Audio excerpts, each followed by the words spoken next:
penyakit, pada kesempatan kali ini kami akan mengidentifikasi penyakit pada lahan dengan tanaman cabai keriting.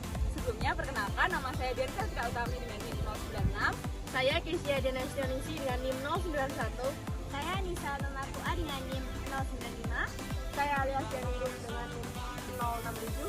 Saya Aliza Mutiarani dengan NIM 034. Saya Muhammad Zulfikar Salam dengan NIM 051. Jadi, check it out!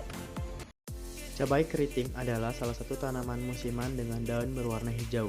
Tinggi tanaman bisa mencapai 1 meter, bunga berwarna putih dan soliter, dan termasuk tanaman yang dapat berbuah baik di daratan rendah hingga daratan tinggi. Beberapa penyakit pada tanaman cabai keriting antara lain antraknosa, busuk pantat buah, kekeringan, geminivirus, dan kerkospora. Penyakit antraknosa merupakan salah satu penyakit pada tanaman cabai. Patogen utama adalah jamur Colectotrichum acutatum Simon. Cendawan pada buah akan masuk ke dalam ruang biji, lalu menginfeksi biji, sehingga dapat menginfeksi persemaian yang tumbuh dari benih yang sakit. Cendawan ini dapat bertahan dalam sisa-sisa tanaman sakit.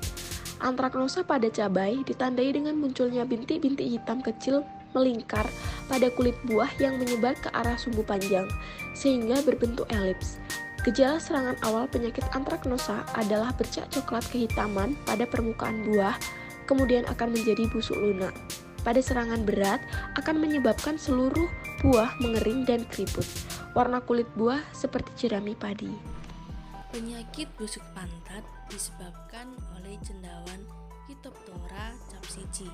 Penyakit ini menyebar melalui spora cendawan yang terbang bersama angin, aliran air hujan, ataupun perantara peralatan yang digunakan petani. Salah satu pemicu serangan busuk pantat pada buah cabai adalah hujan dengan intensitas yang tinggi, karena Phytophthora paling senang dengan kondisi basah dan hangat dengan suhu sekitar 26 derajat Celcius. Gejala yang biasa terlihat pada buah cabai apabila terkena penyakit busuk pantat adalah terlihat spot coklat busuk dan menyebabkan bunga dan buah rontok. Bercak coklat tersebut awalnya kecil, kemudian membesar. Pada bercak, lama-kelamaan akan muncul bulu-bulu halus hitam putih. Pengendalian yang dapat diterapkan untuk penanggulangan busuk pantat adalah yaitu dengan pengaplikasian penyemprotan fungisida secara periodik. Bahan kimia yang digunakan yaitu fungisida sistemik dengan bahan aktif dimetomorf atau simaksanil, dan fungisida kontak yaitu dengan bahan aktif mancozeb, propinep, chlorothalonil atau manep yang diaplikasikan secara bergantian. Bisa juga tanaman yang terserang perlu dibabat habis dan dimusnahkan karena spora Phytophthora bisa bertahan di dalam tanah dan mudah menyebar melalui angin dan air maupun peralatan yang digunakan. Selanjutnya ada penyakit kelayu atau penyakit kekeringan. Nah, penyakit ini cukup sulit dikendalikan pada budidaya tanaman cabai.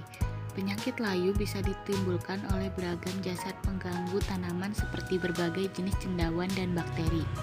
Layu yang disebabkan cendawan disebut layu fusarium. Jenis cendawan adalah Fusarium sp, Verticillum sp, dan Pelicillura sp. Cendawan ini hidup di lingkungan yang masam. Sedangkan layu bakteri disebabkan oleh bakteri Pseudomonas solanacearum. Bakteri ini hidup di jaringan batang.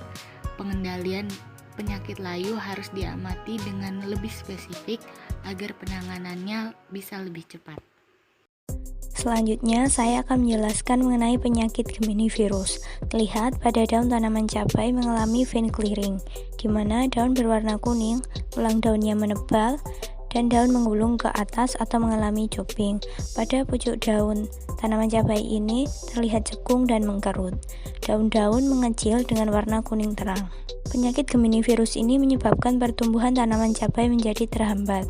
Penyakit ini disebabkan oleh virus Gemini. Virus Gemini ini ditularkan oleh vektor hama serangga yaitu kutu kebul, Bemisia tabaci atau Bemisia argentiflora. Untuk pengendaliannya dapat dilakukan berupa dengan pencegahan dengan menggunakan varietas tahan, mengatur waktu tanam, kemudian dilakukan penyemprotan pestisida untuk hama vektor, lalu sanitasi lingkungan, diberikan mulsa, kemudian menanam barrier, dan menyebarkan predator dari hama vektor yaitu Menogilus segmaculatus. Untuk pada tanaman yang sakit dapat dilakukan eradikasi dengan cara membuang bagian yang sakit atau mencabut seluruh tanaman. Selanjutnya penyakit Cercospora atau yang dikenal juga dengan penyakit mata katak. Penyakit ini disebabkan oleh jamur Cercospora capsici. Serangan penyakit ini lebih sering terjadi di musim hujan.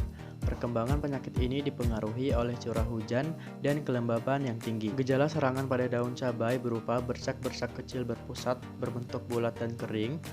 Bercak dapat meluas sampai kurang lebih 0,5 cm.